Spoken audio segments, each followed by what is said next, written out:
Good morning mga kahumay. Okay, it's January 22, Thursday.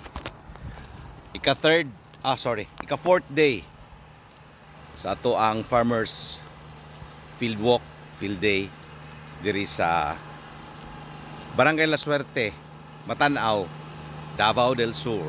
Okay? So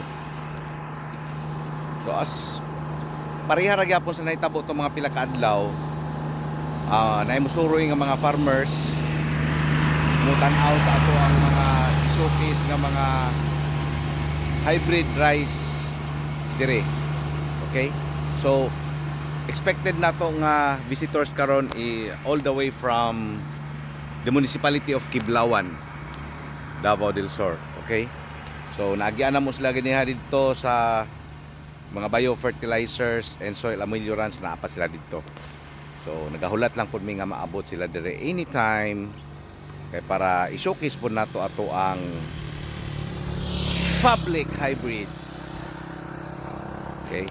On your left is the Mestizo 1 PSB RC72H, and to your right it's the Mestizo 73 NSIC RC446H.